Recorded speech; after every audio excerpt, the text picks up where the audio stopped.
Hey, good morning. You're listening to Conservative Cat on Cities 92.9, the news and talk Bloomington Normal. So do appreciate you being here this morning. We've got so much to get to. First, I do want to talk a little bit about the PAC system. Okay, so this is like a powdered carbon system. So it's a water treatment system. Okay, in Bloomington, I know that your water tastes like crap. I'm sorry about that. It sucks. And unfortunately, the city of Bloomington, for the last couple of decades. Now this was under Steve Stockton, Stephen Stockton, I think is his name. He was mayor in the early 2000s. This is where the problem kind of started. It's always been like, I don't know many municipalities that are still on lake source water. This is like really dumb, okay, to be on lake source water. So they've been switching like back and forth between like Lake Bloomington and Lake Evergreen. There's many reasons why lake sourced water is just garbage. Okay. And I'm going to get to those here in just a second. But I want to talk about where this kind of all started. And I think that this was a poor decision of whoever was, all the administrations thereafter. Steve Stockton, this Bloomington mayor, Democrat, by the way, and most of the Bloomington mayors, their administration's predominantly Democrat. There hasn't been like a Republican mayor for quite some time. So like within the last 30 years, that's what I'm talking about here. So your problem is Democrats not prioritizing basic infrastructure in Bloomington. Okay, that's your problem. So we can look back at this PAC system. It's called a powdered activated carbon system. And what this does, it eats at the organisms within the water. So that's the problem, is there's algae. Now, the city of Bloomington says that it's completely safe to drink, although there's this taste and this odor, but really it doesn't matter. If it smells bad and if it tastes bad, you're not going to drink it, okay? There is no evidence of harmful algae. So it is safe to drink and use, and they are implementing solutions to improve the water quality and the transparency of the actual transparency of the water, because it looks cloudy. Okay, because this is the algae in the water. Now, they had so much time. Okay, now they've filed an emergency operating application for a temporary powdered activated carbon feed system. Okay, so they submitted this application. I don't know why they don't have a carbon a feed system in place already. Okay, now they claim in their press release that it was in the early 2000s that they got rid of it to, quote, reduce costs. Okay, so I don't know why they got rid of the thing that treats the water for algae and organisms, right? These microorganisms in the water, because it's lake water. Essentially, they're feeding you lake water, okay? Filtered lake water. And there's no harmful algae in there. But they're giving you lake water in Bloomington. Now, the solution here is very simple. And they studied this years ago, like 20 or so years ago. Terry Renner talked about switching to well systems, and nobody ever has done it. Why? Because they're Democrats, and they don't give a damn about the basic infrastructure, okay? So there were multiple mayors after Steve Stockton. All of them are Democrats, and Boca could have at least kept this PAC system, right? And figured out, hey, that, let's get this PAC system back up and running. They took it offline in the early 2000s to reduce costs. That was a dumb move. Democrat Steve Stockton did that, I think. Based on, my deep dive search, it looks like he was the one who did this. But I mean, all of the administrations thereafter are to blame as well, because they didn't realize that they had taken this offline to reduce the cost, and they never got it back. The PAC system. The PAC system is what we need, and that's what they got temporarily here, or at least on an emergency urgency type situation here. That's what the city of Bloomington did. I don't understand why they didn't do this way earlier. Okay. So for decades, you've got Democrat mayors and councils in Bloomington who have ignored this obvious solution to the water quality. Dig the wells. The aquifer is underground and normal. The Muhammad Aquifer, we have that. Most municipalities have underground wells. Okay, so the wells are so much more. There's so many advantages to city wells rather than getting lake source water. This is very dated. And it's not just me saying that. I believe Terry Renner, when he was City of Bloomington mayor, he also was trying to change the water system. Never did, clearly. Okay, but instead of wanting to spend things like money on sidewalks, $80 million for sidewalks in downtown Bloomington, we should fix the water, right? So here's the advantages to city wells, okay? You can look this up, and people are going to say, and Crystal Label's already on there, and she's blasting Dan Brady because he's running on this issue, which is genius. Yes, you should be running on this issue. And I think Dan Brady would be able to fix it, considering he has experience at the state level, i.e., the Illinois Environmental Protection Agency. You got to work with them. Because there's a lot of bureaucratic bullcrap you gotta sift through when it comes to the EPA. But we gotta get off this lake stuff, because this is like Stone Ages type water system, and I don't know why we didn't switch it, because we studied to switch it like 20 years ago, decades ago. We were studying to switch it, and we never have. Why? Because we've had Democrat leadership. So the advantages to city wells: one, it's a reliable source of water. Groundwater access through city wells is often more consistent, less vulnerable to seasonal changes. You've got Crystal Label out here saying, let's ask Dan Brady how he's going to combat climate change because we're in a drought. That's news to me, because if I'm not mistaken, I think it was the Normaltown mayor, Chris Coos. He was out there and he was talking about, how the rainfall, I think there were June floods. Remember, the sewer systems, both in Normal and Bloomington, kind of backed up because the consolidated sewer system, which they've been addressing, but yeah, there was a consolidated sewer system, which was also very dated. Don't know why we were still on that. And that caused a problem, I think, in 2021. I don't know if I've got my dates there, but I mean, just like a few years ago, we had this huge downpour and it rained for days. So I don't know. When people say like we're in a drought, I don't believe them, because, I mean, we didn't have a whole lot of snow or rain this winter, but that happens. So we have to figure out how to address that. And the way to address that is groundwater, because they are often more consistent and less vulnerable to droughts than surface water sources like rivers and lakes. Okay, these are just the facts. Groundwater also naturally undergoes filtration. So they're, in DEFCON like DEFCON 5 mode right now. I don't know the different stages, but the city of Bloomington, they have lowered their filter loading rate by adding 6 additional filters. So they're filtering this water like crazy. Okay. And they're, in an emergency kind of state, they put all these additional filters on there. Don't know why they weren't there before, right? See, it makes no sense why we didn't have a PAC system and why we didn't have more filters if we could have had them. We could have obviously had them, because they're doing this in an emergency or an urgency type situation. So anyway, the filtration, they added like 6 filters to the lake water to try to, get the contaminants out of it. Now, the groundwater, if we were to pull it via the well, if we were to dig the dang wells, dig the wells, you need to go to your city council meetings and you need to start begging them to dig the wells if we want to continue to live here. And here's another thing: just vote with your feet. If you don't like, I mean, this has been going on 20, 30 years. I don't know how long you've lived in Bloomington.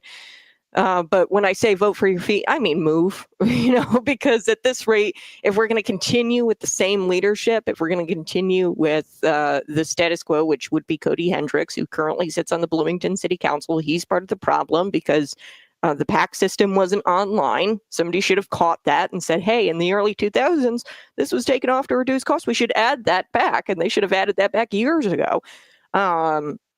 He's part of the problem, Cody Hendricks. And, Mboka Mwamba, he's running for re-election. He didn't do anything for the PAC system to be, put back online, to add more filters. If we were going to use this lake water, there has been no talks really under this administration, Mboka's administration, about changing from a lake-sourced water. So, yeah, the groundwater, it naturally goes through ground filtration. So this is really cool. It just passes through the rocks and the rock layers, and it can kind of help reduce some of the contaminants. And that means fewer chemicals to treat the water, by the way. So you don't have to use the PAC system. And most municipalities who do this, they still treat their water, fluoride in the water, right? They still treat the water, although it's groundwater. So it might not completely eliminate the chemicals, but yeah, I mean, you can't have algae in your water, okay? So the PAC system, totally pro-PAC system, if that is going to remove the algae. I don't know why they took it offline in the early 2000s. Okay. Another one reduces dependency on surface water. So by tapping into underground aquifers, cities can reduce their reliance on surface water sources, which can be more vulnerable to pollution, algae, or other issues. Okay, so that's exactly what we're facing right now. It's lake source water. And, I understand it's going to take maybe billions of dollars to switch our water over. And it's sad because I'm sure Bloomington isn't in the best financial state, but cut your dang downtown Bloomington streetscape, okay? Let's stop funding these capital projects that we don't need, but we want, okay? Let's cut all that stuff, okay? And let's focus on the basic infrastructure here, making sure people have clean water to drink. And then sustainability. When properly managed, groundwater from city wells can be a renewable resource. Many cities manage well fields sustainability to ensure that aquifers are replenished and water quality is maintained. So it's just all the way around a better idea. And here's the left. Crystal Abel, who's a sitting McLean County board member, she got on social media, started talking about climate change and we're in a drought and we should ask Dan Brady how he's going to increase the rainfall and what he's going to do as mayor to combat climate change. They're going to blame climate change for this. No, it's a dated practice to be using lake source water. And we've talked about it for decades now about switching that over, but nobody's done it. Why? Because Democrats don't prioritize your basic infrastructure. They don't prioritize it because they don't care about it. They want their fun, not the necessities. Okay. So sorry, I wanted to bring that up. You need to know the facts. So the city of Bloomington might be addressing it now by adding all the filtration and adding the PAC system, but they could have done this years ago. And that's something that you need to know. So don't go with the status quo, obviously, when you're voting. Obviously, what I would do is don't go with the guys that have been there and had an opportunity to put the PAC system back online. Don't go with those guys. I'm just going to be honest with you. I wouldn't go with the same. And if you are sick of this, maybe just vote with your feet and move. At that point, like if my water for the last 20 years has been going through this weird like odor and taste and like this back and forth where they're going to Bloomington, Lake Bloomington and Lake Evergreen, and they're sourcing the water from the lake. And it's been tasting nasty on and off for decades. I'd be moving. I'm going to be honest with you, because that is just, it's unacceptable. And the city of Bloomington knows it's unacceptable, but that's their actions speak louder than their words. They didn't do anything for the last decades to get us off the lake source water. I don't know many municipalities, Normal doesn't do it. I don't know many municipalities that still do the lake source water. So I want to get to a lot of things today. I want to talk about Donald Trump firing back at Zelenskyy over his latest war claims. Zelenskyy says that the war is far from over and they have it's going to be a long time until the war is over. And Trump fires back at Zelenskyy for these claims. And he says he better not be right about that. He better be trying to, negotiate for peace here. So we're going to get to that clip. I also want to talk about crime in a progressive city. I talked about this a little bit yesterday, but I didn't get enough time to talk about how McDonald's is carding people now to enter their establishment in this progressive city. So we're going to get to that here in just a second. Also, electioneering, alive and well. We all know what electioneering looks like. Unit 5, they made a Facebook post. Tri-Valley, they have a digital I mean, it looks like a billboard. It's their school sign. They changed their school sign. District 87 came out with a new video about the 1% sales tax. I've got, information you need to know. You're never going to hear this from your informational meetings if you attend them. They're hosting a ton of informational meetings about the 1% sales tax, and they're never going to tell you what's wrong with the 1% sales tax. They're never going to tell you the downsides of the sales tax, which tells you that they're not truly providing you all of the information. In fact, I would argue that a lot of their information that they've already put out there is very deceptive. The 1% sales tax, they can't claim that they're going to lower your property tax. Why? Because the unit 5, they don't they don't vote on the property tax levy. Okay, that's McLean County. They vote on the property tax levies. Your local municipalities, they don't do that. They don't set the property tax levies, so they can't promise that your property taxes are going to be lower. They also are not telling you that your grocery tax is going to be implemented properly in 2026 and that the local sales tax is going to go up. They're not telling you that you are going to die by the death of 1,000 paper cuts when it comes to the taxation here in Illinois. I'm going to be right back. You're listening to Conservative Cat on Cities 92.9. Good morning. Yeah, this Crystal Label's favorite name for me, KKK, Conservative Cat. I have never, in my life, said anything racist or remotely racist on this program. In fact, I think I'm quite the opposite. I talk about how slavery, the Democrats, they continue with the 1800s slavery, and they continue enslaving people based on their nationalities with these nonprofit organizations and exploiting immigrant labor for cheap. I mean, they'll come out and tell you that they want the illegal immigrants here because they want them to pick their fruit for cheap.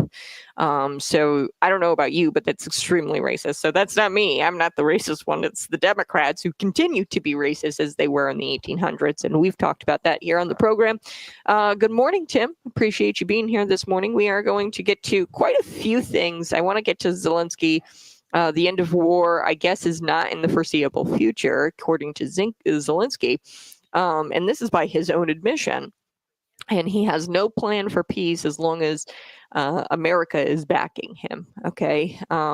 So that's the problem. So I don't know. I think that Trump really has to consider just pulling out of NATO and letting Europe, letting Ukraine completely crumble, because that's what will happen, because Europe won't do anything. They don't have the ability like America has, 400 billion flipping dollars we've sent over to this country for it to exist. But I think that Trump has to seriously consider pulling out of NATO and letting Ukraine fall. And that is the fault of Zelenskyy and Zelenskyy alone. So we're going to talk a little bit about that, but we're also going to get to the electioneering that's been going on with these districts. Electioneering communication, how is it defined in Illinois law? Well, it's clearly defined. It says, a clearly identified question of public policy will appear on the ballot. Okay. Made within 60 days before the general election or consolidated election is targeted to the relevant electorate, and is susceptible to no reasonable interpretation other than as an appeal to vote for or against either an identified candidate or a question of public policy. So this is a question of public policy we're looking at. And clearly when you look at this stuff, the vote, with the check mark, the logo, all of this is clearly vote 1 cent. It's all targeted for you to vote yes for this thing. Okay, they're not telling you to vote no. They're not telling you to vote yes explicitly. And they did this they did on their website that they featured on their district websites. It was asked voters to approve. So they blatantly asked you to approve this referendum in their district, on their district websites, all of these school districts.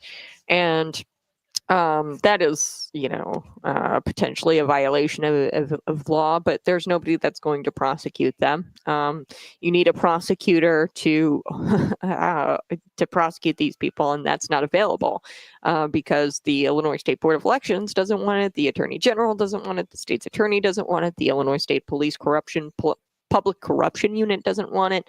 And nobody is taking on these cases. Why? Because they don't want to go after the Democrat buddies. Okay, everybody in here, in these agencies, they don't want to go after their friends. And that's the problem. Is nobody wants to uphold the law and enforce the law. They'd rather, play nice with their buddies and their friends, their school district superintendents, and these people within the school district. And it's just like, okay, but that's not who you're supposed to be serving. You're supposed to be serving the people, and you're supposed to be actually enforcing the law that's on the books. Clearly, they don't vote. They don't say vote yes on the label, okay, or like the logo. It says vote 1 cent, which is very deceptive. 1 cent. It's not a 1 cent tax, okay, but they did that on purpose to try to get you to think that you're only going to be paying 1 cent. No, it's 1 cent on every dollar. It's 1%. Okay, that's how it works.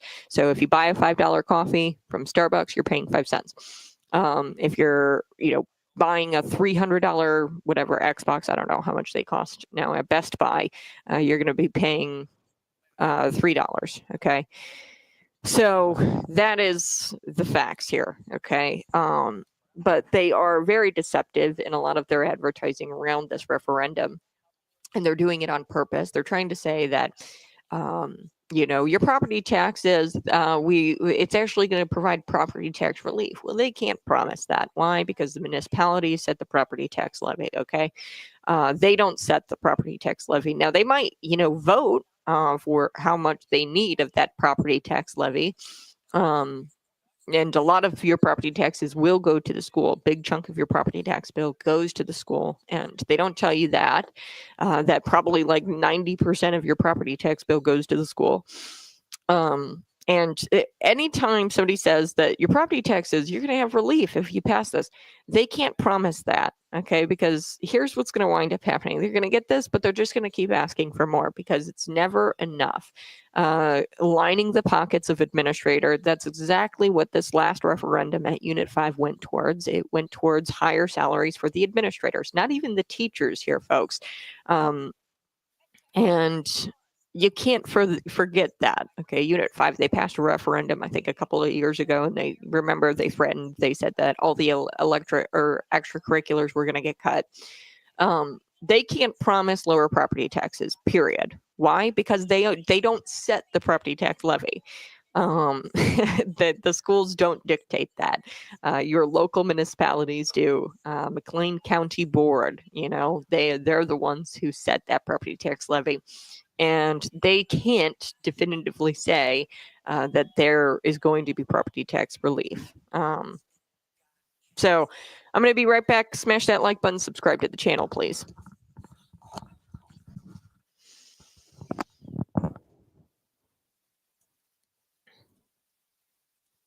Hey, good morning. You're listening to Conservative Cat on Cities 92.9, the news and talk Bloomington Normal. Let's get to it. Donald Trump firing back at Zelenskyy.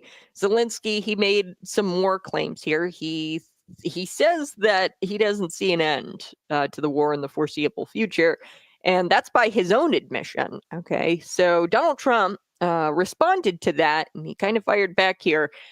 He goes, well, he better not be right about that, where the war is not going to end for quite some time. He has no plan for peace as long as America is backing him. Okay, he thinks that America is just going to be goaded into war with Russia.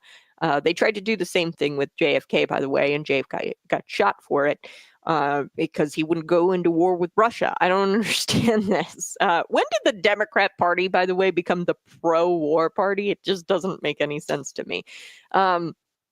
So take a listen to this. Here's Donald. I don't want to see this go on for years and years. Now, President Zelenskyy supposedly made a statement today in AP. I'm not a big fan of AP, so maybe it was an incorrect statement, but he said he thinks the war's going to go on for a long time. And he better not be right about that. That's all I'm saying. This project, yes. I don't want to see this go on. Okay, so Trump took issue with Zelenskyy, and this is according to AP, suggesting that it would take some time to come to an agreement to end the war. The Ukrainian leader also tried to offer a positive take on U.S.-Ukraine relationship in the aftermath of last week's White House meeting, the Oval Office meeting. Asked by a reporter about the outlines of a new European initiative to end Russia's war, Zelenskyy said, "We're talking about the first steps today, and therefore, until they are on paper, I don't want to talk about them in great detail. An agreement to end the war is still very, very, very far away, and no one has started all these steps yet." Okay, so Trump says, well, I hope that's not the case. If there is a plan for peace, he doesn't want to get on board with the plan for peace. He wants America to go to war with Russia for his country. Although we have no economic interest currently in Ukraine, they're not an ally. They're not even a part of NATO. Okay, so it's unclear what game Zelenskyy is playing. He keeps, doing this with the American media. Somebody should probably tell Zelenskyy that the American media is pretty much irrelevant, largely irrelevant, because a lot of people don't trust the American media. So I don't know exactly what he thinks he's doing, because the American media is not going to be very successful in working as PR agents to gaslight Americans into thinking that he can do no wrong and that he isn't wrong. Okay, so the American media, they're largely irrelevant, and the American people see that Zelenskyy is wrong here. He's a dictator. There's been multiple things in this negotiation where he's refusing to do it. Hold elections, the mineral deal that we've talked about here on the program, where America could get a vested interest in Ukraine, and that would take away a lot of Putin's, I wouldn't say that's the only reason, the minerals that are there, as to why Putin is invading Ukraine, but it would take away a big chunk of why Putin would want Ukraine. Those minerals, if they're the United States, which we've already paid $400 billion to them, we're kind of owed those minerals at this point. We might as well make Ukraine the 51st state as much money as we've given them. $400 billion. Okay, so he doesn't want to do that, doesn't want to hold elections. He's a fascist dictator, Zelenskyy, who wants Ukraine to be his, and he wants America to fight his war for him. A lot of the Ukrainians there, like I've told you multiple times, they speak Russian. Most likely the reason why Zelenskyy doesn't want to hold an election is because his opponent is going to run on the platform that Russia, or that Ukraine, is a state of Russia, and that we shouldn't be fighting Russia, but rather we should be working with Putin, and we should be friends with Russia and be allies with Russia. Okay, so a lot of Ukrainians think that they are rather a state of Russia rather than a country. I don't know if it's the majority, and I'm not sure of the political landscape there, but there are a lot of Ukrainians who want this to be over. They don't think that the war can be won, and that Ukraine shouldn't be their own country, and that it's unsustainable without Russia. So Zelenskyy, don't know what game he's playing in the American media. Like I said, the American media is not going to be successful PR agents into getting public relations agents into getting Americans to believe that he's not in the wrong here. Most Americans don't want our men and women to be, and like I've told you multiple times about them going around in these trucks and clubbing people over the head, pulling them into vans because the guys don't want to go fight in the war because they're anti-war over there. They don't want to be at war anymore with Russia.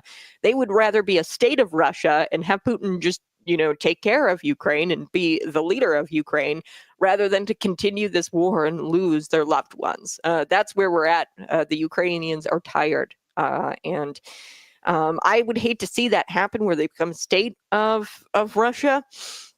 I'd love to see them be their own country, and we've offered them a solution. Okay, America has offered them a solution where America becomes a vested economic partner of Ukraine's, and Russia would have to back off, because you mess with Ukraine, you're messing with America, but he doesn't want to take the deal. Zelenskyy. So Zelenskyy, he put out a statement on X. We continue to work with our partners. We have already had talks and other steps to come soon. It's very important that we make our diplomacy really substantive to end this war the soonest as possible. We really need peace, and Ukrainians want it most because the war ruins our cities and our towns. We lose our people. We need to stop the war and guarantee our security. We are working together with America and European partners. Very much hope on the U.S. support on the path to peace. Peace is needed as soon as possible. So he puts the statement out on X, okay, but then he tells the AP that peace is very, very far away. The war is going to continue. The end of the war is nowhere in sight.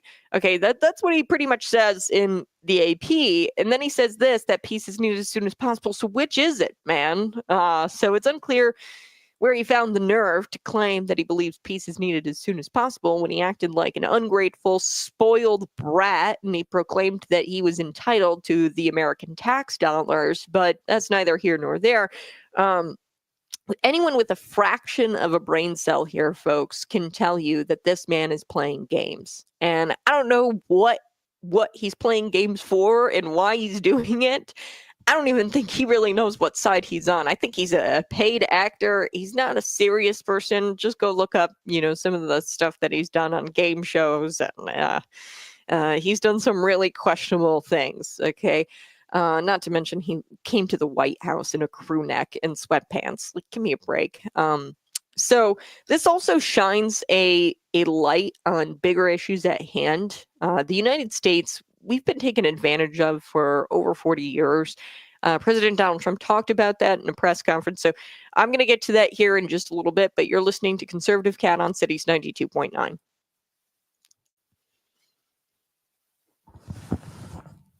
Hey, good morning. You're listening to Conservative Cat on Cities 92.9. Dewey, is he? Do you understand the Constitution? I don't know what you're talking about, man. Some do, most don't. Some people in Ukraine, this is just factual, and this is why you have to ask yourself, why in the world would Zelenskyy not hold elections? It's because his opponent is probably going to run on the platform that they should be friends with Russia rather than their adversary. Okay, there's Ukrainians that believe that they're Russian speaking. They were a part of Russia back some time ago, and Putin truly believes, and this is part of the reason why he invaded, he truly believes that Ukraine is a part of Russia. Okay, because they were a part of the Soviet Union.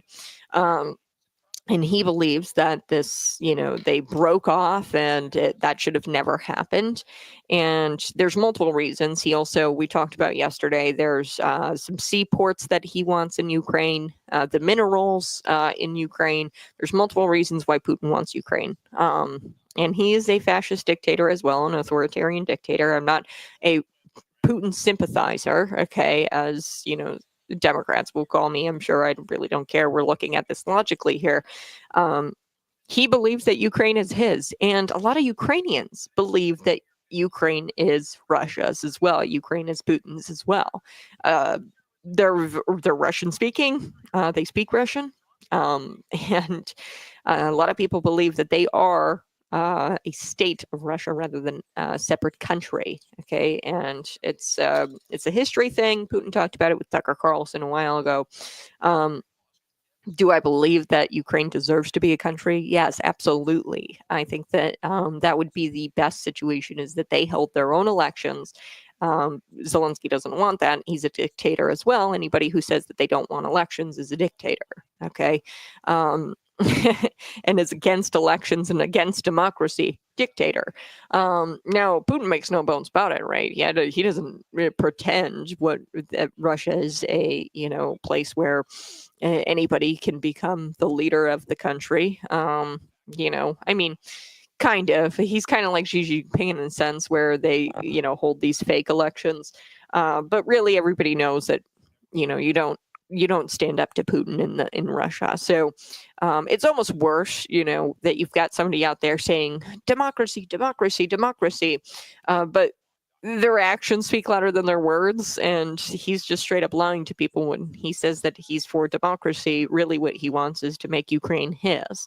Okay, so what is that? It's when you flee a dictatorship and then you just wind up joining another like dictatorship. Okay, so there's this faction within Ukraine where they, believe that they're not a state of Russia. Okay, but they would rather create their own dictatorship apart from Russia. And like you flee a dictatorship, you flee authoritarian government, and then you just go right back to authoritarian government under Zelenskyy. That's where a lot of Ukrainians are at. They're like, okay, we're under another dictator. We might as well just go to a dictator who has more money and can take care of us, and is capable of doing that. And Zelenskyy is not. He has no money. Okay, he relies on America, and the moment America pulls out, the country is done. Okay, a dictator with no power. Okay, by the way, so that's where Ukrainians are at. They can't stand Zelenskyy because he's a dictator with absolutely no power. Putin is a dictator with power and money and resources. Okay, so I don't know about you. Would you like to live under, I know this is crazy hypothetical, but say you lived in the 1800s and you were a slave. Okay, would you rather a slave owner who provided you, a ritzy kind of looking house to live in, dressed you up in nice clothes, or would you rather a slave owner who had absolutely no money? I mean, that's what we're talking about here. And Zelenskyy is a slave owner with absolutely no money. And the Ukrainians are like, at this point, we prefer that dictator over there because at least he has money, and we might have some sort of country or some sort of economic prosperity under this dictator. We might have food in our bellies. We might not have cities that are completely deteriorated under that dictator because he's got the money. Zelenskyy, the only reason why there's a country left and the only reason why he's in power is because America has been funding it. And that's where I'm at with it. A lot of Ukrainians don't want to fight this war anymore. As you can see, in multiple videos where people are drug into the vans, young men are drug into vans to go fight this war. He's having a hard time recruiting people to fight this war in Ukraine because people don't believe in it. Because Zelenskyy is not a nice guy. At the end of the day, he's a dictator just like Putin, but it's almost worse because he's a dictator without any money.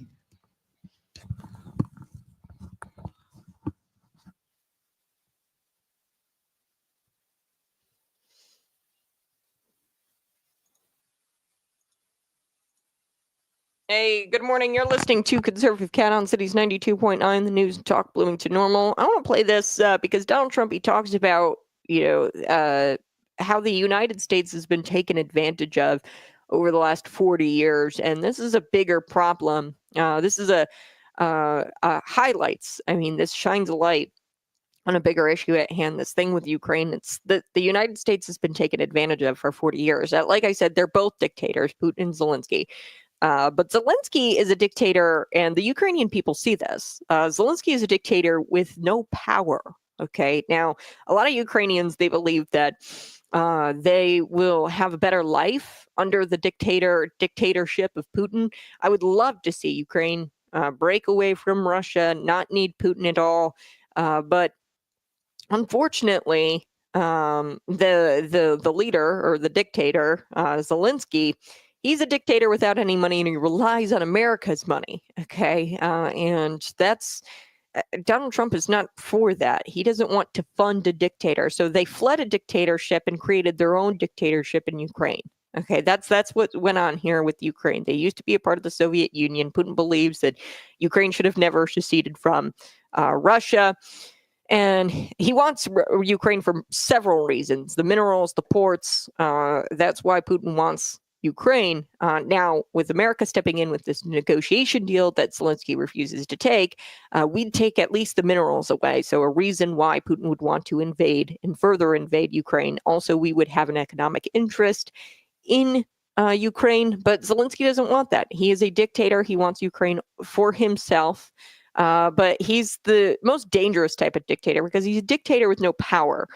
which means that he's very unpredictable, which is probably why we see him, in the AP saying that the war is never going to be over and it's very, very far away. The end of the war is very, very far away. He says that in the AP, but then on one side of his mouth, he says that. And then on the other side, he puts a statement out on X that we need peace as soon as possible. Okay, so he's very unpredictable. And the reason why is because he's a dictator with no power. He doesn't want to hold elections. Why doesn't he want to hold elections? Most likely his opponent is going to run against him and say, like, hey, we should be a state of Russia. We would have better economic prosperity under the dictator Putin because at least he's got money. Okay, most likely that is what's going to wind up happening, and he doesn't want to hold elections, which I don't know about you, but people who don't want to hold elections, it's a pretty clear sign that he's a dictator. So here it is, Donald Trump talking about how America has been taken advantage of for the last 40 years. Look, the United States has been taken advantage of for 40 years. The United States has been a laughingstock for years and years. That's why this gentleman is built in Taiwan instead of building here. It would have been better if he built here. If we had a president that knew what they were doing, and we had a lot of them very bad on trade. Look, I'm a huge fan of Ronald Reagan, but he was bad on trade, very bad on trade. He allowed a lot of people, a lot of businesses to be taken. So I say that with due respect because he was so great on other things, but he was bad on trade. We are setting records right now, records like nobody has ever seen before. When you have companies like this coming in and almost 40% of their company in one signature is going to be devoted to what he does, which is one of the most important businesses in the world. That's an unbelievable thing. When Apple now is going to start building all of their plants here, all because of what we've done in terms of, it's not because he likes me or they like me. They don't probably like me at all. I don't know. I think he likes me a little bit at least. But you know what? It's the incentive we created or the negative incentive. I mean, it's going to be very costly for people to take advantage of this country. They can't come in and steal our money and steal our jobs and take our factories and take our businesses and expect not to be punished. And they're being punished by tariffs. It's a very powerful weapon that politicians haven't used because they were either dishonest, stupid, or paid off in some other form. Okay, so that's Donald Trump. So while Zelenskyy, he didn't steal jobs or factories, he does feel entitled to tax dollars to the tune of $400 billion. And the only reason for this is because the last administration could not do anything beneficial for this country if their lives depended on it. Okay, they were dead set on destroying the country. They weren't going to do anything beneficial for the country. So while Sleepy Joe Biden and the bureaucracy did everything in their power to make everyone else better off, so much as to the expense of Americans, okay, they made everybody else better off at your expense, at Americans' expense. That's no longer the case here, Zelenskyy. Okay, you're not getting $400 billion so you can play dictator in your country, in Ukraine. Okay, so Zelenskyy better realize this soon, because his country is going to be better off for it if he realizes, hey, a true leader, somebody who's not a dictator, somebody who actually cares about his country rather than this vendetta that he's got against Putin. As somebody who actually cares about his country, he's gonna have to negotiate. He's gonna have to allow America to have a vested economic interest and give him the minerals. He's gonna have to hold elections. This is part of the deal, and he should get on board with peace. All right, I got to take a quick break, but we're gonna be right back talking about McDonald's. Brooklyn. So crime has gotten so bad in this progressive city here, okay? And they're no longer allowing in this McDonald's people under the age of 20 without a parent. Okay, so they're carding people at the door here. I'm going to get to that story here next on Conservative Cat.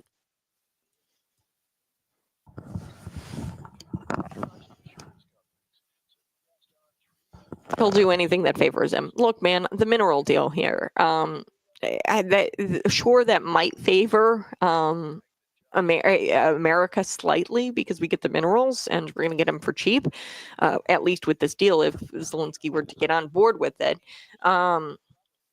yeah, it benefits us, but it also benefits them. That's the art of the deal. Finding something that will benefit you and then also benefit the other party. Holding elections, that benefits the Ukrainians. Okay.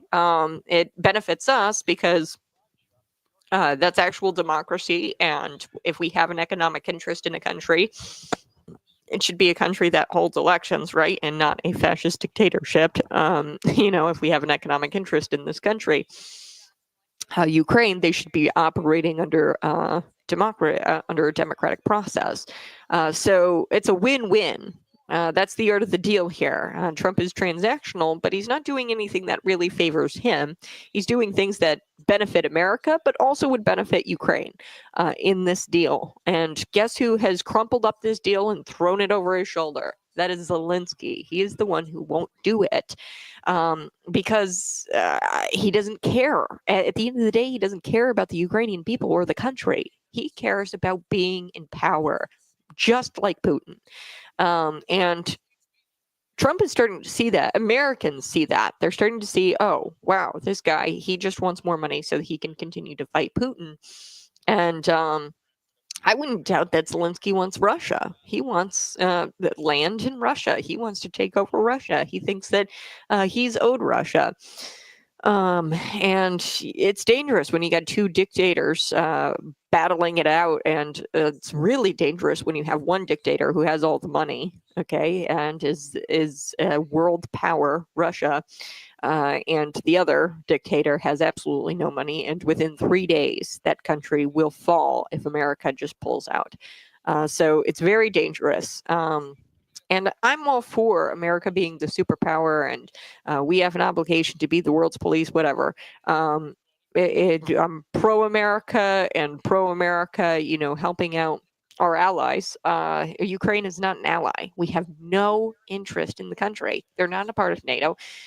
We've got absolutely no interest in this country. In fact, it's the type of country we probably don't want to be affiliated with, considering that they don't even hold elections. Okay, and it's not a very prosperous country at all. They offer nothing, and we've been taken advantage of for, as Donald Trump said, for 40 plus years. The United States, we're sick and tired of being the world's police.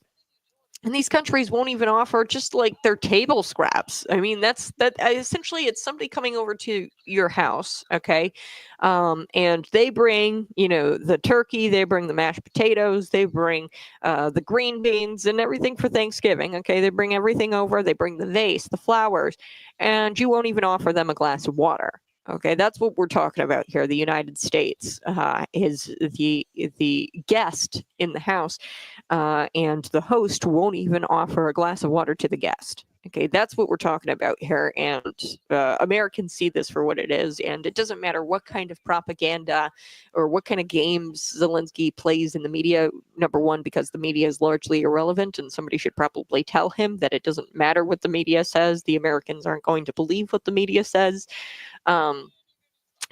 So they can try to paint him as like this democracy fighter, this fighter of democracy all they want, but we see exactly what he's doing. He wants to take over probably Russia. I mean, you've got two dictators here, and he wants to be the forever leader of Ukraine. And he wants to run the country his way, and he wants to hoard everything for himself. And he wants no allies, clearly, because he is spitting in the face of Donald Trump and Americans, our deal of taking those minerals and having an economic interest in his country, and he's spitting in our faces. So we're going to come back. I want to talk about the crime in Brooklyn. This McDonald's, hilarious. They're carting people at the door, which is insane. This is New York.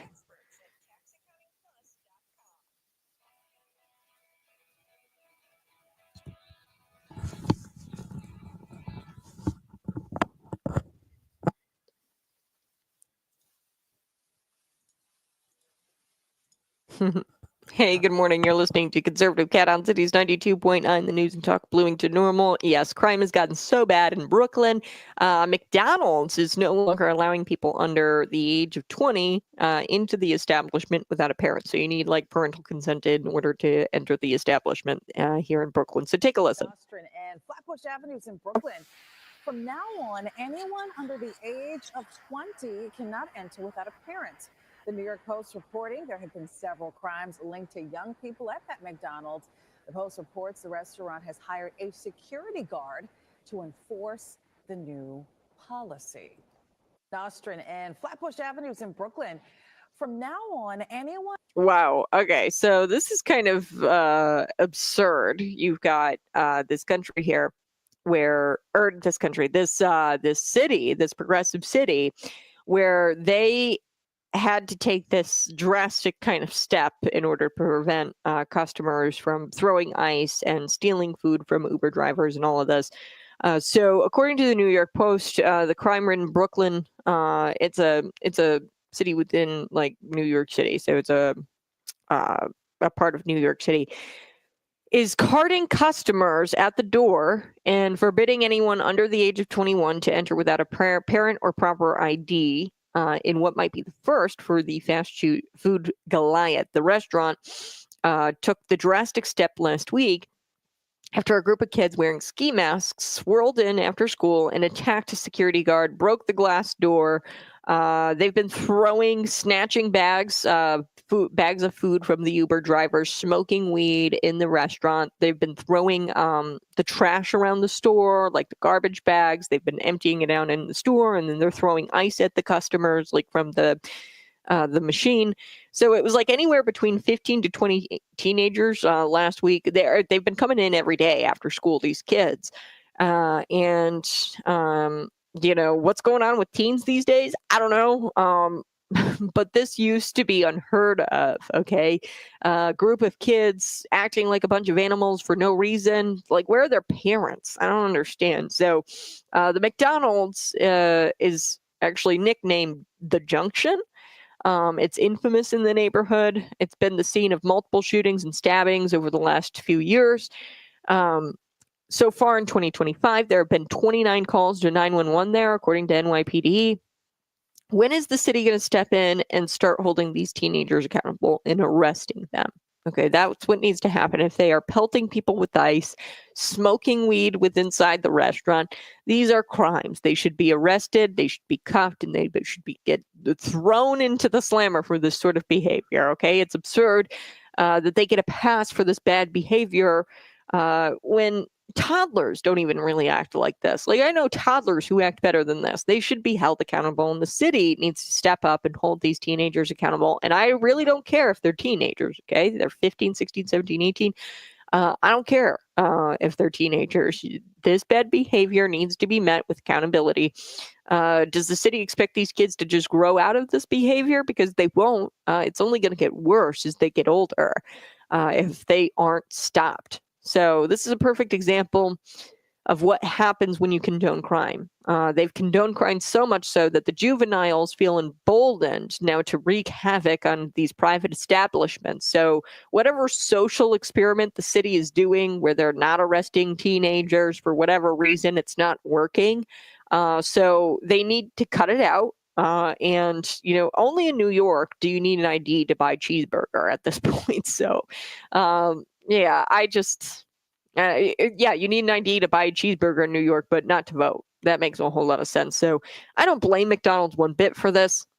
It's probably a smart policy, carding people at the door if they're, that young and the teens have been, doing this bad behavior. This is a way to keep bad people out of their establishment if they've noticed that it's predominantly the teenagers who are wreaking havoc. So I don't blame McDonald's. I blame the city. They need to get it together. All right, I'll be back here in just a minute. You're listening to Conservative Cat.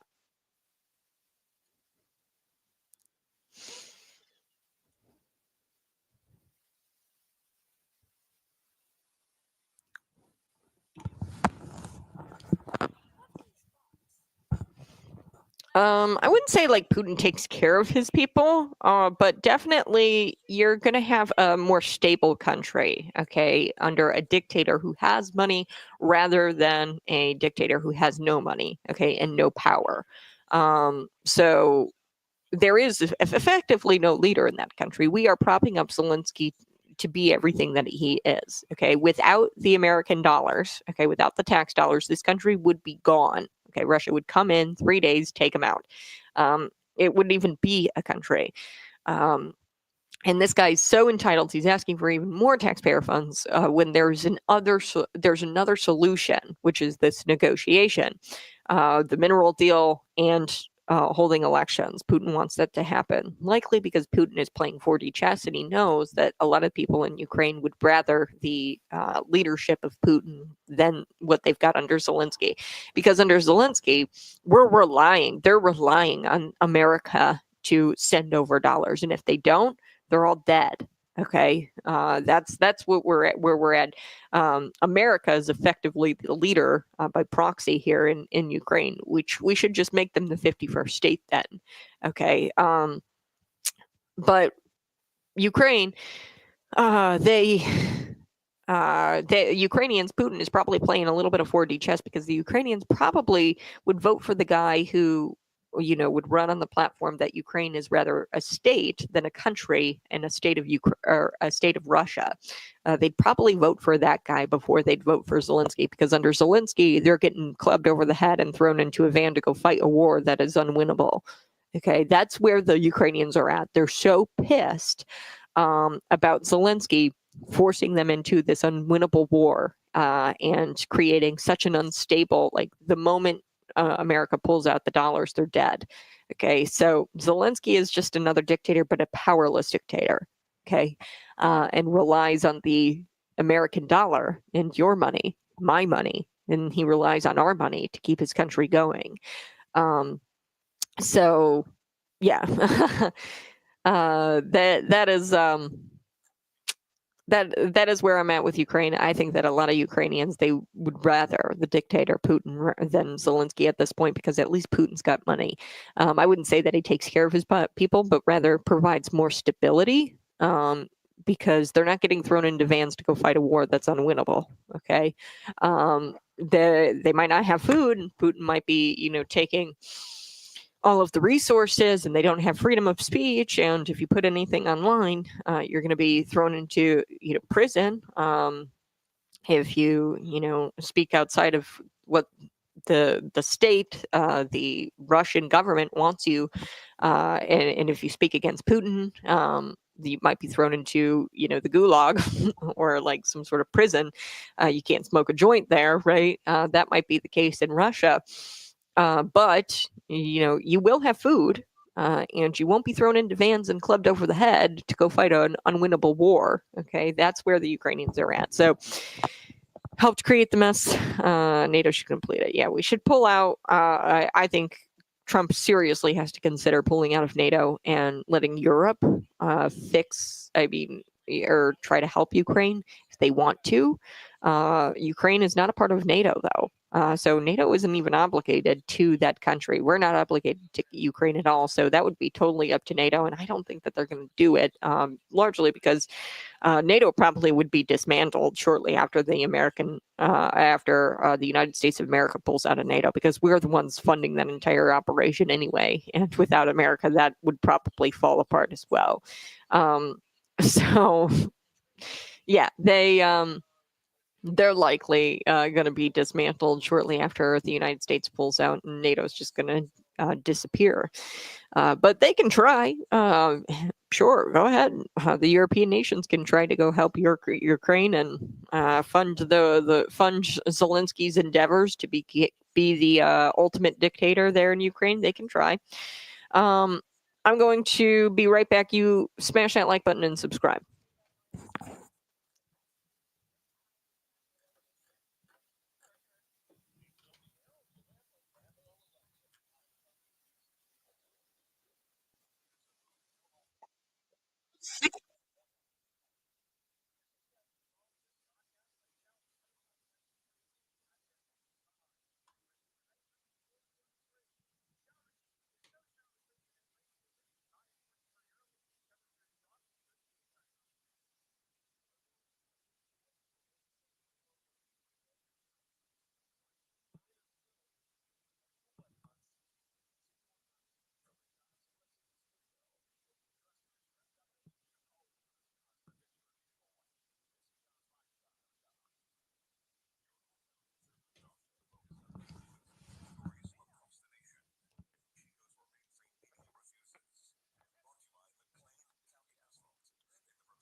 Hello. Hey, good morning. You're listening to Conservative Cat on Cities 92.9, the news and talk Bloomington Normal. Coming up in just a little bit, we will be talking a bit about this school in Minnesota.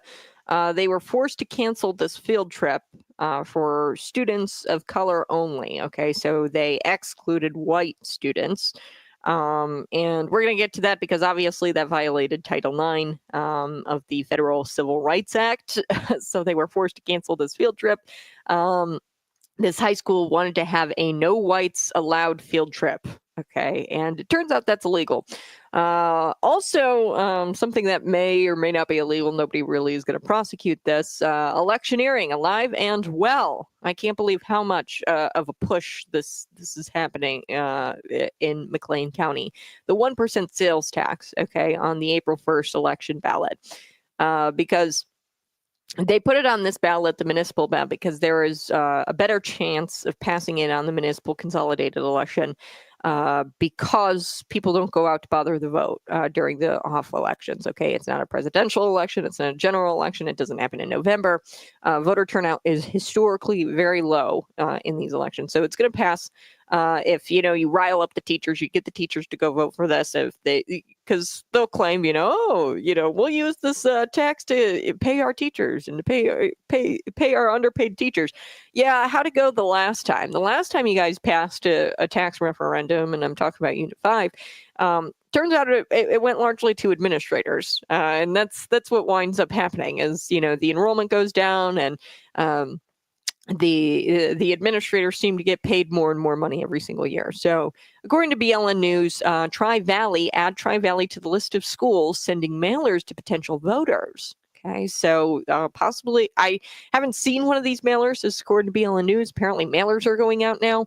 Instead of promising that 1/3 of the sales tax will be used for property tax relief, the mailers claim from Tri-Valley that they will eliminate the need for future property tax increases. This is so bogus. To say that there is going to be property tax relief, to say that, we won't need to increase property taxes in the future, they can't say that. Okay, why? Because they are not the property tax setting. They don't set the levy. Okay, this is your municipal government, the people who set the property taxes. That's McLean County Board, right? They're the ones who determined the property tax increases to the levy. Okay, so they can't claim that there will be property tax relief. It's totally deceptive for them to claim that. Okay, they don't know, if the government unit, the local units of government are going to increase that property tax levy. Because they don't set the levy. Okay, the school doesn't. Now, you should know that the majority of your property tax bill, probably about 90% of it, goes to the school district. So whatever your property tax bill, take 90% of that. That is your donation to the schools every single, however you pay your property taxes, whether that's on a month-to-month basis or for the year.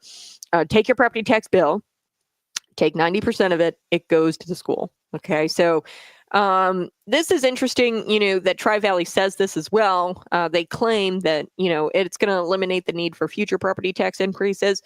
They won't tell you that, it doesn't say that they won't capture your assessed value increases. Okay, so every year your home goes up in value, inflation, things like that.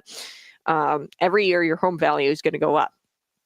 And they capture the increases from the assessed value. Okay, the property tax levy might remain the same, but they're still going to collect more from you in taxes every single year because your assessed value goes up. So the property tax levy, even if this was true, even if they could claim this and they could say, the property tax levy, if they had some sort of control over that, which they don't, because they are not the unit of government which sets the property tax levy, that is the local unit of government, like the McLean County Board, they're the ones who set the property tax levy. The schools have no say in that. So I just don't understand how they can make these claims of property tax relief when they're not even the body of government that sets the property tax rate. Okay, the property tax levy.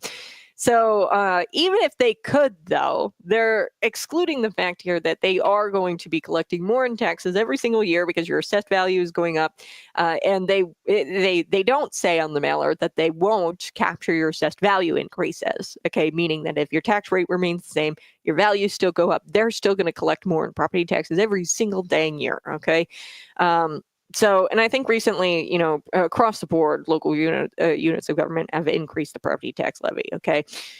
So, also, you need to go check out the Tri-Valley School sign because they have put the digital sign out there that says vote, and they've got this big check mark on there indicating that you should vote yes. They're very careful with this logo, by the way. It says vote, and then there's this like big check mark on it that's indicating that you should vote yes, but they don't say vote yes. Likely, if this were to ever go to court, they're going to argue, hey, we didn't say vote yes, although they did in that vote 1 cent info website that was featured on all the district websites. They changed the language on the website, but on their websites, they said, we're asking voters to approve, which is explicitly asking voters to vote yes. Okay, so you can't do that. Electioneering as defined by Illinois law, here it is. It's a clearly identified question of public policy that will appear on the ballot, and you promote it within 60 days before the consolidated election, and it's targeted to a relevant electorate and is susceptible to no reasonable interpretation other than as to appeal to vote for, as an appeal to vote for or against a clearly identified candidate or a question of public policy. So clearly they're trying to get you to vote yes. These sales tax meetings, the informational meetings, they're not going to tell you that your grocery tax, you should have all of the information at these information meetings. I'd be curious if they should come let me talk.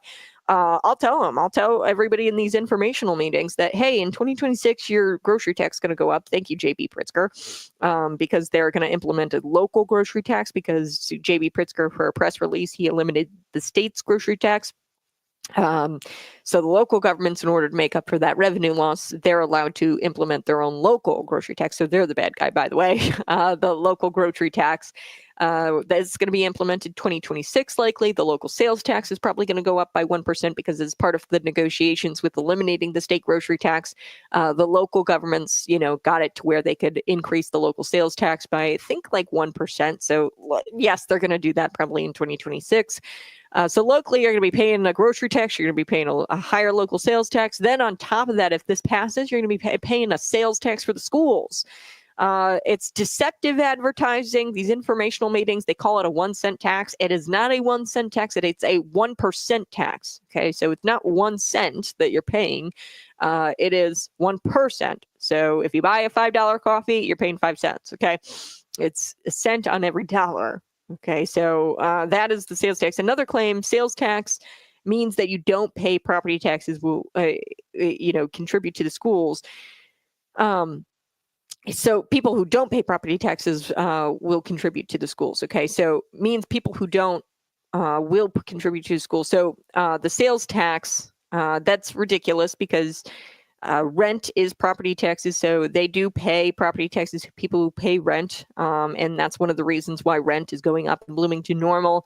The property taxes are so high, and then they offset that property. The landlord, they're paying property taxes, and then they make you pay the property taxes. Okay, so everybody pays property taxes, either through the form of rent, and they say that the sales tax means that people who don't pay property taxes, but everybody pays property taxes. Okay, if you live somewhere. Okay, if you're renting, that is in the form of rent. Okay, and the rent keeps going up. So it's deceptive to say that people who that there are people who don't pay property taxes. Okay. Now, I mean, I guess if you're homeless, right, and you're buying like food or Starbucks cup or a McDonald's hamburger or something, I guess you don't pay property taxes and you're homeless. So, I mean, I guess, and I don't know if that's not necessarily something you want to claim or like want to tout. Okay, that homeless people are going to be contributing to the schools. People who don't pay property taxes are going to be contributing to the schools.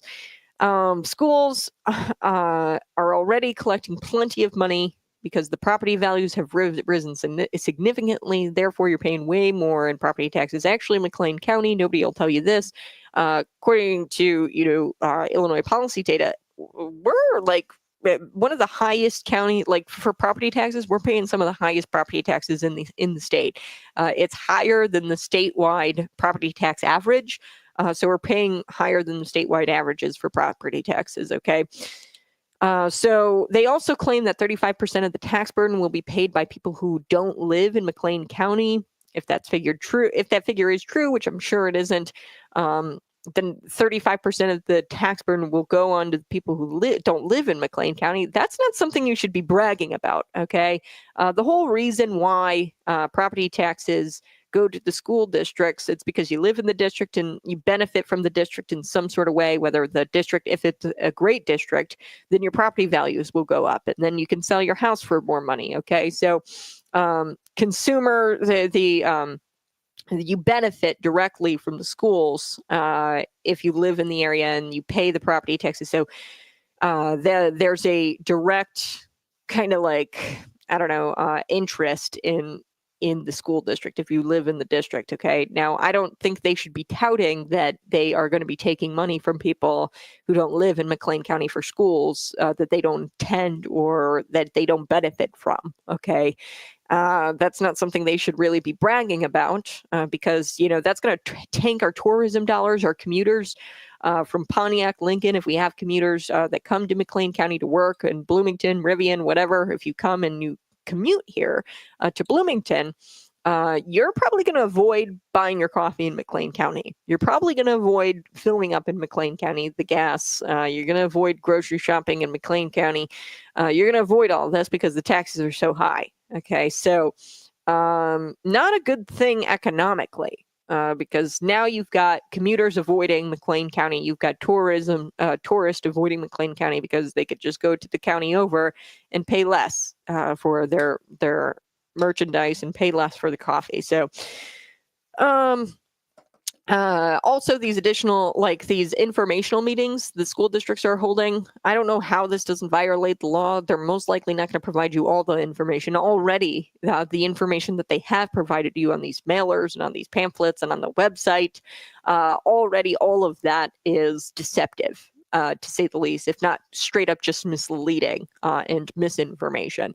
They cannot claim that they're going to lower your property taxes if you pass the sales tax. They have no way to ensure that, okay? Because they are the property tax setting body, government body. Obviously, they want the 1% sales tax to pass. Therefore, they're going to have these meetings. And these meetings aren't going to be informational. Rather, they're going to try to convince voters to hand them more money, the school districts to hand the school districts more money. And they're never going to have enough, okay? They're going to continue to try to line the administrators' pockets. That's what they've done with every single tax increase, every single tax referendum they've had before. It just goes straight into the administrators' pockets, okay? Not even the teachers. They don't even get a salary increase, really. So if people commute to McLean County, they should really prove like this 35% number as well. I don't know how many people commute to work for McLean County and that they spend money here in McLean County rather than getting their coffee in say Lincoln, Pontiac, wherever they're commuting from, Springfield. There should be some sort of study out there to prove that people are spending that much money in McLean County. I would imagine that they just buy the coffee in Pontiac, or they buy the coffee in Lincoln, or they buy the coffee in Springfield, wherever they're commuting from. I don't know where people shop. The empty mall in McLean County, the Amazon vans, you see those everywhere, okay?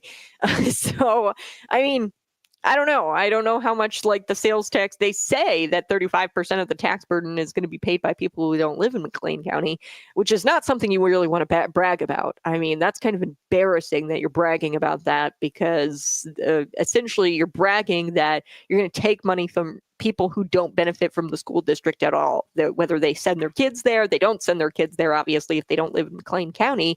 They're also, if they don't live in McLean County, they're not benefiting from the school district being in their county, in that, your property values might go up if the school district is in a good position. Yeah, there's also on top of the Tri-Valley billboard, the digital billboard with the check mark, and it says vote, and clearly we know electioneering when we see it. There's also a video, and I don't know who's behind this video. BLN News put it out there, but like I said, it's deceptive information, misleading information that they're putting out there, so it's not informational. And the schools have tried to pass this before and it failed. They might get lucky here because it's an off election year, like it's a municipal election, it's a consolidated election, so the voter turnout is low, so they might get lucky. Now, I don't know if this video was created by the same people who created that vote1cent.info website, but the website featured what I thought was illegal language. According to state statute, you can't argue for or against a referendum using public funds, okay? And they hosted them on their district websites, which was using public funds and public infrastructure to advocate yes for this referendum. They asked voters to approve this referendum on the website. They changed that language shortly after it was pointed out, probably because they knew it wasn't legal. Okay, break a law, change it. So I want to play this video that District 87 has posted on their YouTube. I think it's like their official YouTube channel. I'll get to that here next on Conservative Cat Cities 92.9. Hey, go ahead, smash that like button and subscribe to the channel. We're going to be right back in just a little bit. I want to play this really quickly for you, and we're going to play it for our listeners on the radio as well. But I want to break this down for you frame by frame. Here we go. This April, McLean County voters will have the opportunity to vote on a 1% county schools facility tax, commonly known as a sales or 1 cent tax. If approved, the 1 cent. Okay, so right away, 1 cent tax, like we've talked about, it's not a 1 cent tax that is deceptive and it's done on purpose to try to get you to believe that it's only 1 cent. It is not only 1 cent. Okay, so it might not sound a lot, a $5 Starbucks coffee, 5 cents is added to that, but think about it. You go to the grocery store. Now, I think that this is going to exclude groceries, but you go to a store, maybe like your expendable, like your in or your, you know, the money you spend, your expenditures. Mine, I think it totals up to, you know, my husband and I, we are a household of 2 and we've got pets and things like that. And we go to PetSmart. So alone, probably we spend, I don't know, I'd say like 1,000, maybe like 1,000.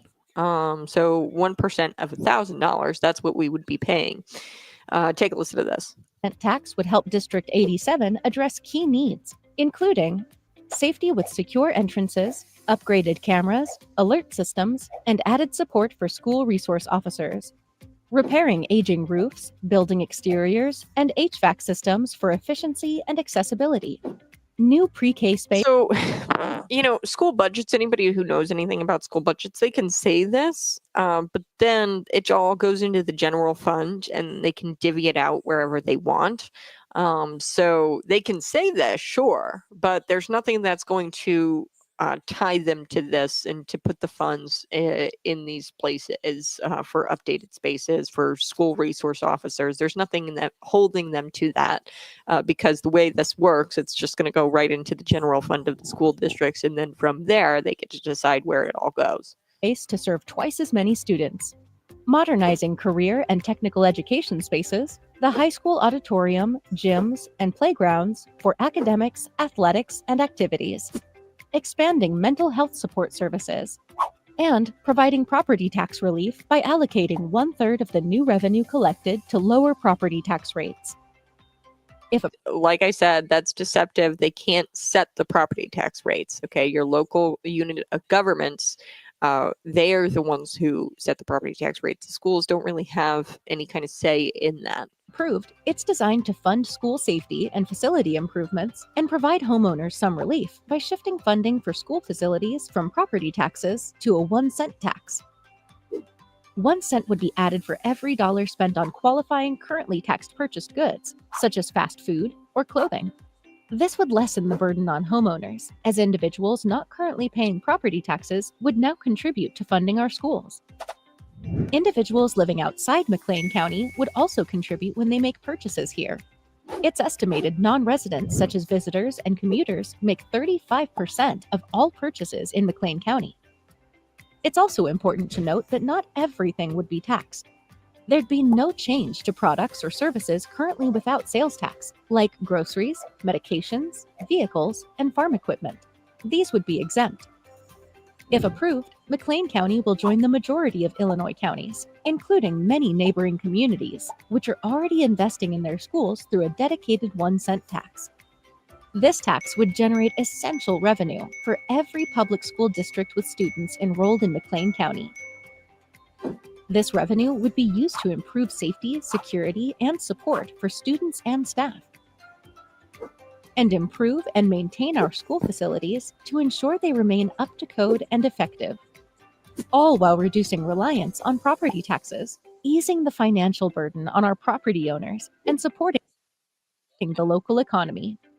Visit our website to learn more about the 1-cent tax and its impact on our community. And Okay, so this is, on the District 87 YouTube, and this is their logo here. So they're promoting the 1-cent tax, which you really can't do according to according to state statute. You can't use public funds, public infrastructure to promote a referendum. That's just not something that you can do. They're doing it. They didn't explicitly say vote yes, but I mean, come on, look at this logo. It says vote, and then there's a check mark. If they wanted you to vote no for it, they'd use an X, right? So they're asking you to vote yes for this thing. And there's just so much deception here. They don't tell you that the local grocery tax is going to go up in 2026 and you're going to be paying for that. They don't tell you that they can't set property tax levies, that is not, they're not in the business of doing that. That's McLean County government, Normal, Bloomington. They're the ones who set the property tax levy. They don't do that. So they can't claim property tax relief. That's impossible for them to claim that.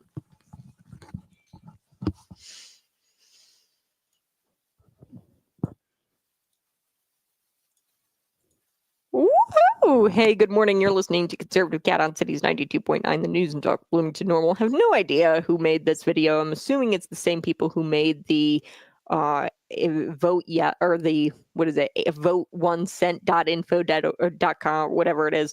I'm assuming it's the people who made that website, which the website, I believe, it looks like it was illegal activity. They actually asked voters straight up to approve this referendum. Okay, you can't use public info. The districts, they hosted this website on their website, and they featured the website on their websites, and that's public infrastructure. Okay, that's their taxpayers pay for those websites, and they featured it on their websites. And you can't do that. You can't use public funds to advocate for or against a referendum.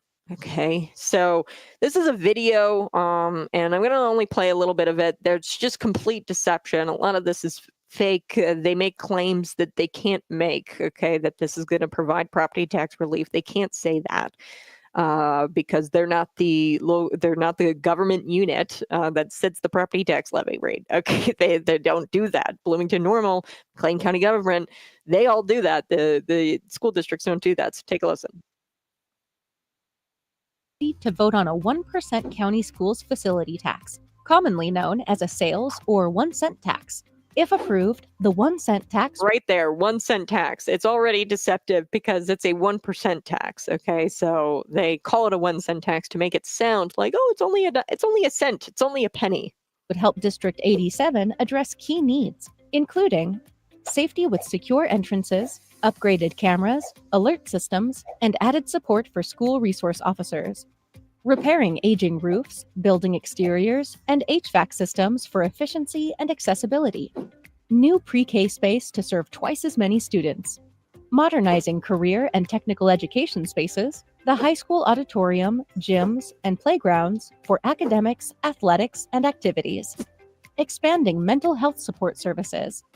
I think it's funny in the video, they share all of these pictures of the facilities, and the facilities look pretty good to me. I'm not going to lie. But another thing here, deceptive. They're trying to say that, the money's going to go here, here, and here. Okay, so the last property tax referendum that Unit 5 got passed, or the tax hike that Unit 5 got passed, that went towards largely administrator salaries. Okay, that's been proven. Administrative salaries, they benefited from that tax increase. Why? Because they can tell you it's going to go towards all of these things, but the way school budget works, this is going to go right into their general fund. Okay, and then they can divvy it out where they want it. And like, That's their word. Okay, that's their word. You're going off of their word, and we've already seen them break a promise. They were like, "Oh, it's going to go towards extracurriculars for the kids or whatever, and higher teacher salaries." Right? Didn't go towards the teacher salaries. It actually went to the administrators. Again, the tax hike, Unit 5 passed. So.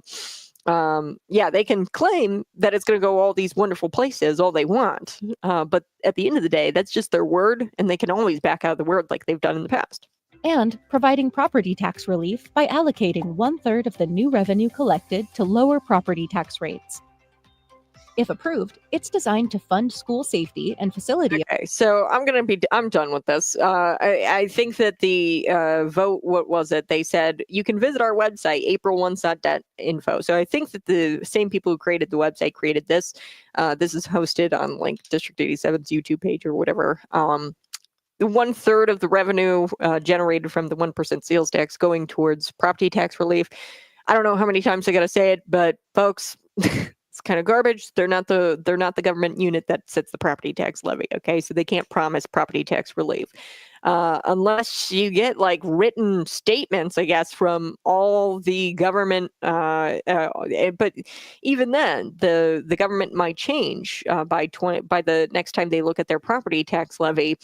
Even if you were to get written statements, signed statements that said that, hey, we're going to commit to not raising the property tax levy from all of these government bodies that actually set that levy, even if you, which, it changes, somebody, might retire who's on that board or on the McLean County board, and then they might fill that spot or appoint that spot. It happens all the time.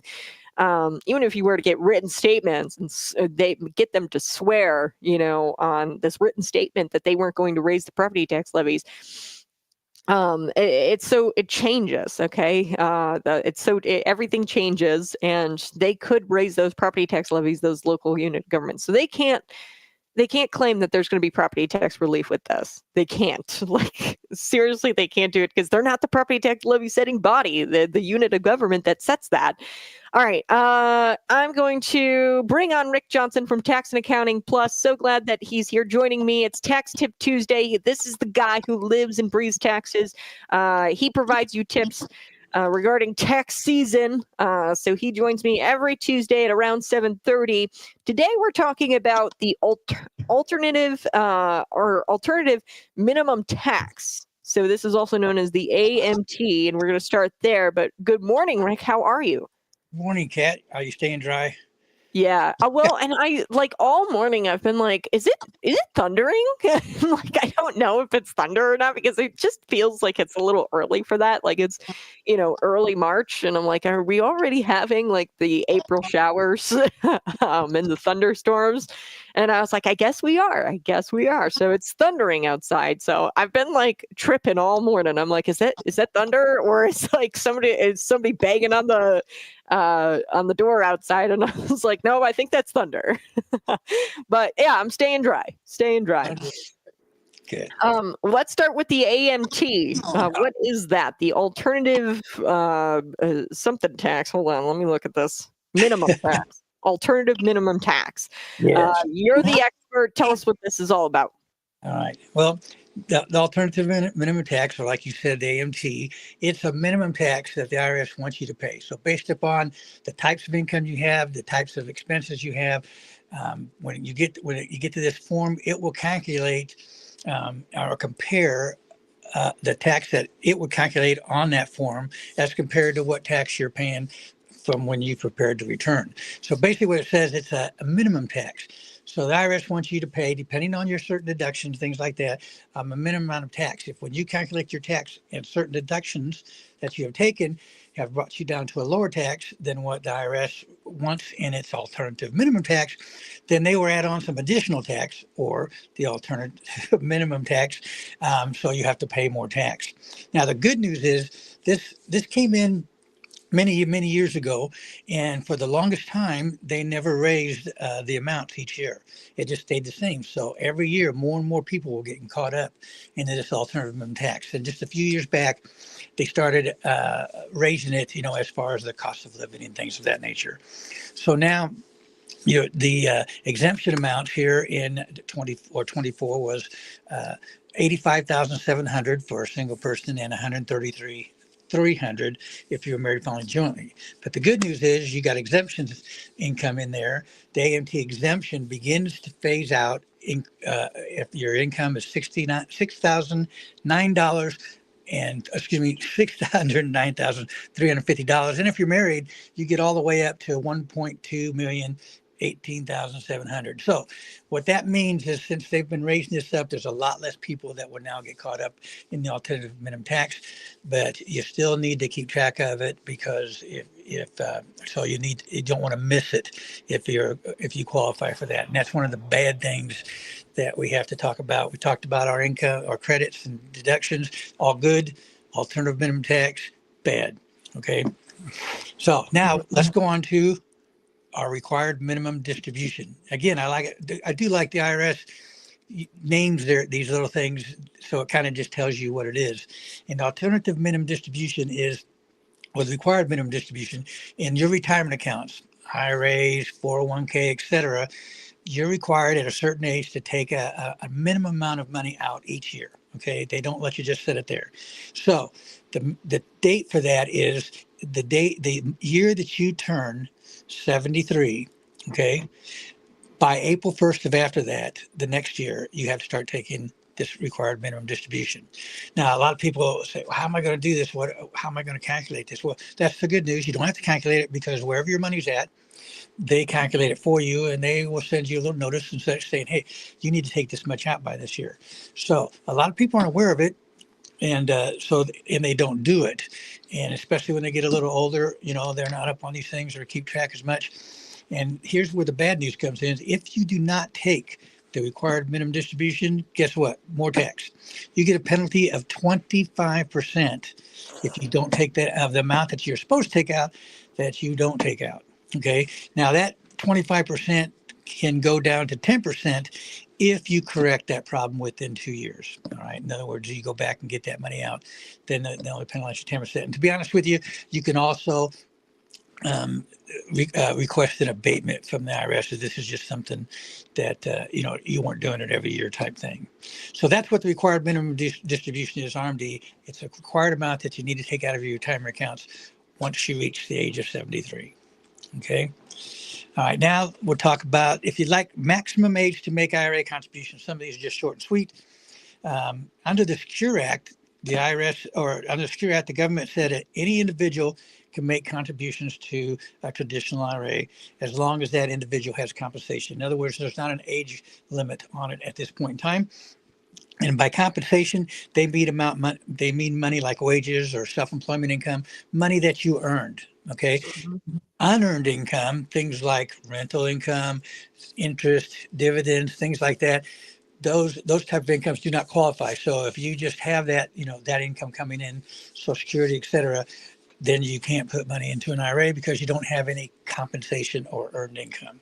So you generally, if you do have that to compare to, then you can make contributions to your IRA. All right. And when you do that, are there federal tax credits as well when you contribute to an IRA? There is. I'm glad you mentioned that. No.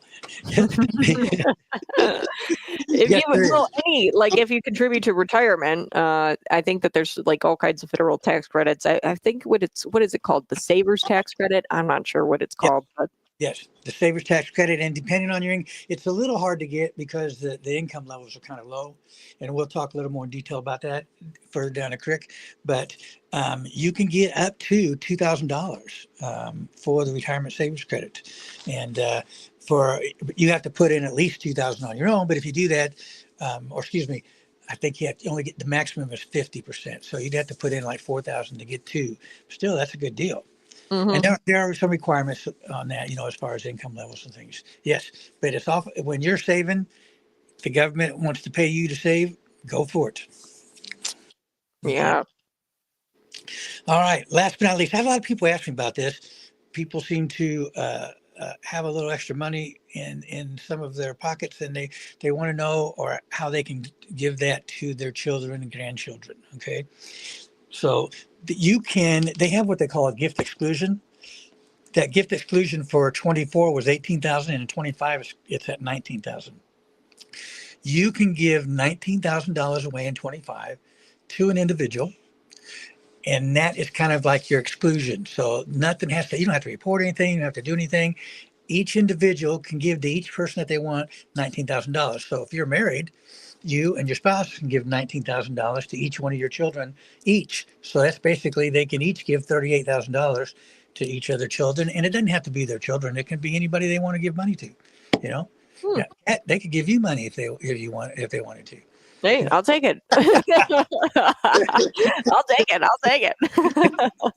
So, but now let me explain real quick here. If you do give more money than, like, let's say instead of 19,000 to somebody, you gave 25,000. Keep it small numbers. So you gave 6,000 more than your exclusion amount. Then you have to fill out a form, send it to the IRS. Basically, you're telling the IRS, we have a lifetime amount of giving that we can give, not counting exclusions. Okay, and we can start eating away at that and not worry about any gift tax or estate tax. Those numbers are up there pretty good for most of us. We're never gonna get a gift tax or an estate tax because of these exclusions. The amount, the exemption amount for 2025, if you want to give money away without worrying about gift tax or an estate tax, you can give away $13,990,000. Most of us probably do not have that, so there will be no worries. I was gonna say, I was like, yeah, but that's kind of interesting because usually it's like you don't have to pay taxes if you know have less, right? If you have the less, but in this case, if you're giving more, then you don't have to pay the taxes. So if you give like $13 million, then you don't have to pay the estate tax, right? Right. Okay. Yeah. Well, thank you so much, Rick Johnson, for joining me. Man, you are the expert. So tell us how to get in touch with the experts this year when we're filing our taxes. And tell me a little bit about Tax and Accounting Plus, what you guys do. All right. Well, Tax and Accounting Plus is located at 501 North Clinton here in Bloomington. And our phone number is 309-827-4010. It's 4010, which is the backwards of 1040. I always tell everybody we're kind of a backwards group. And and you can also go to our website at taxaccountingplus.com. Now, we don't just do taxes. We have full payroll services, full bookkeeping services, and we actually even have a separate nonprofit tax division that we have people that specialize in helping out and taking care of nonprofits and helping them get their grants and things of that nature. So, yes, but we're always ready to help whoever needs the help. Wonderful. Thank you so much, Rick Johnson, for joining me here on Conservative Cat Cities 92.9. This has been Tax and Accounting Plus. Rick Johnson for Tax Tip Tuesday. We'll catch you again soon here, Rick, okay? Thank you, Kat. All right, folks, we're going to be right back. You're listening to Cities 92.9.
Woo! Hey, good morning. You're listening to Conservative Cat on Cities 92.9, the news and talk Bloomington Normal. Before we do the break, I was telling you a little bit about this video. It's hosted on like the Bloomington District 87 YouTube page. It appears really, it just looks like electioneering to me. Okay. They're, trying to get you to vote for the 1% sales tax, as I said, and it's a little bit more complicated than that. Yes, the school districts have like a property tax rate in a sense where they, of your property tax bill, a large portion of it goes to the school district. They could bring that down if they get this approved.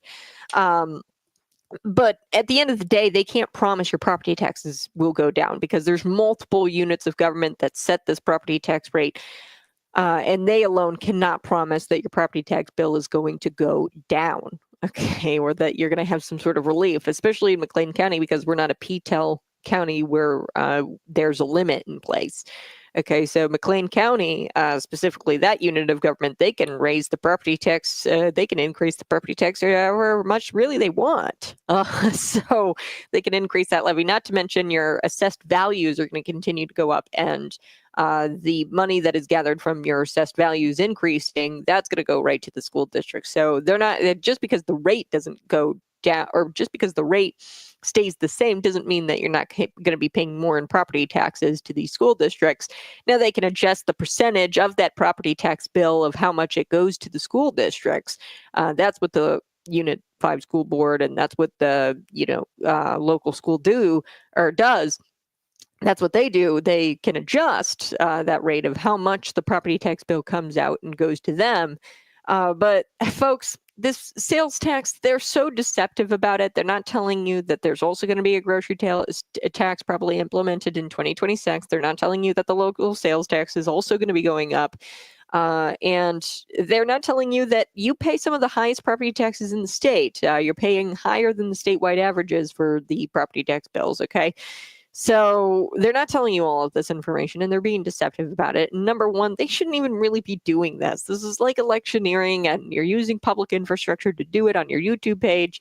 And Dean Fletcher, he filed multiple complaints. Okay, he's filed complaints with alleging election interference with the Illinois State Police Public Corruption Unit, the State Boards of Elections, the Attorney General Public Integrity Bureau. All three agencies have declined his investigation complaint. Now, he got a response from the Illinois State Board of Elections, and they referred him to the local state's attorney because the Board of Elections, they can't investigate criminal allegations, which is what he's alleging here, that it was a violation of Section 9-25.1 of the Election Code. So they say that it is, a criminal. So you have to go to the state attorney's office, or you have to go to the attorney general. The state attorney said go to the state police or the attorney general. He went to the state police, and the state police said that this is not a criminal statute. Okay, thus they can't investigate it. So they referred him to the AG or the Board of Elections. So everybody's kind of hot potato in this thing, okay, which is just what happens. And he spoke on the phone with the Assistant Attorney General, Jonas Harger. That's what Dean Fletcher said, told me. And after consultation with his boss, they determined that the Attorney General's office is unable to investigate it as well. And he was unwilling to provide a written letter confirming that they weren't going to investigate. But he said that you could contact his office and ask about it to confirm their position as to why they won't investigate it. 814-3000. You can call them and ask them, hey, why didn't you investigate Dean Fletcher's complaint against the school districts who are electioneering, allegedly electioneering with public funds? So since numerous state agencies and law enforcement, they've decided not to investigate his complaint, he took it back to the state's attorney. So we're going to talk a little bit about that here next on Conservative Cat Cities 92.9.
Woo!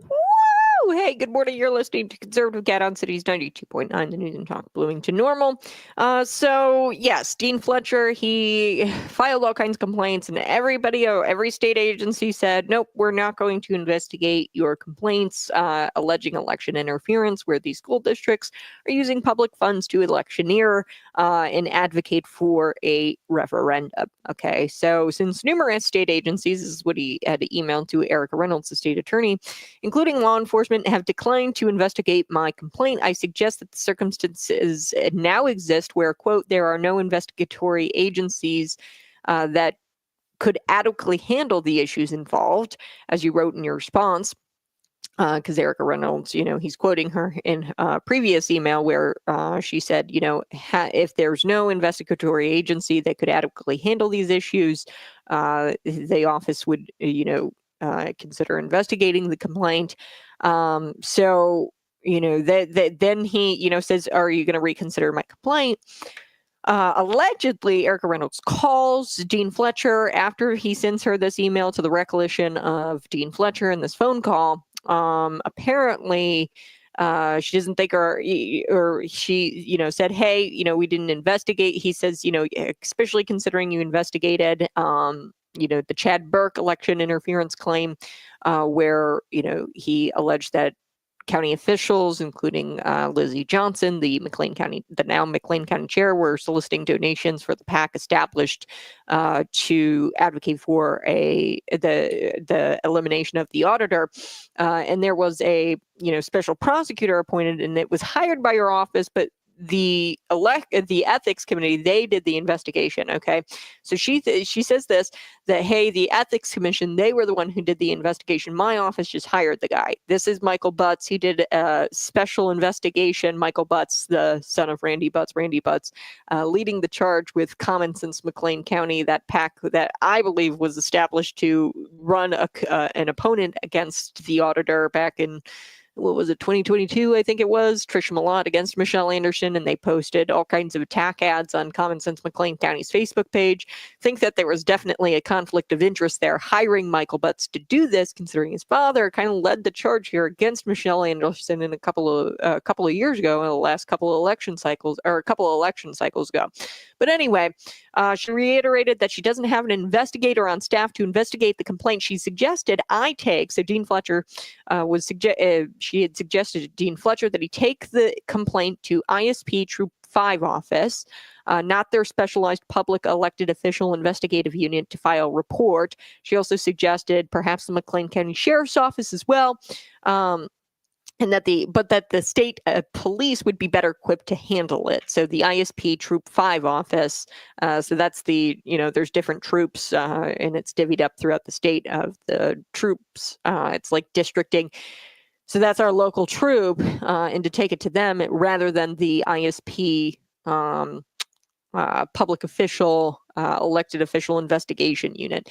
So, I mean, point is, there's no prosecutor. I mean, there's nothing that nobody's going to do anything. There's nobody's going to be prosecuted for this. This is, nobody's going to be even investigated for this. You guys have a blessed day. Bye-bye. I love you.